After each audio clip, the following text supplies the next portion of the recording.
तो हेलो नमस्कार दोस्तों, मैं हूं गोलू। आप देख रहे हैं गोलू टिप्स। मैं बात करने वाला हूं पवन सिंह के बैक टू बैक 3 सॉन्ग जो 100 मिलियन क्रॉस कर चुका है। तो आइए वीडियो को शुरू करते हैं। पहला सॉन्ग है जो उठलाली से रोटी बोरकर, यह अक्षरा सिंह जी के साथ है। दूसरा सॉन्ग है जो ढिबरी में रहुए न तेल, यह है निधि झा उर्फ लुलिया जी के साथ है जो क्रैक फाइटर मूवी का है। और तीसरा सॉन्ग के बारे में तो आप लोग जानते होंगे, जो 2020 में धमाल मचाने वाला एक लौता सॉन्ग है जो 100 मिलियन पार किया है, जिस सॉन्ग का नाम है मीठा मीठा बते कमरिया हो।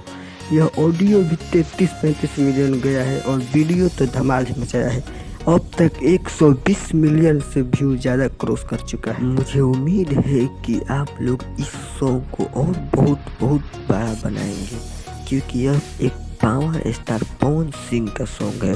तो शायद यह वीडियो आप लोगों को बहुत ही ज़्यादा पसंद आया होगा। पसंद आया है तो लाइक करें, कमेंट करें, शेयर करें और प्लीज़ चैनल पर पहली बार है तो सब्सक्राइब करके बेल आइकन को प्रेस जरूर कर दीजिएगा।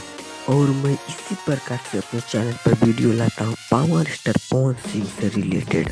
तो प्लीज़ मेरे चैनल को सब्सक्राइब कीजिएगा।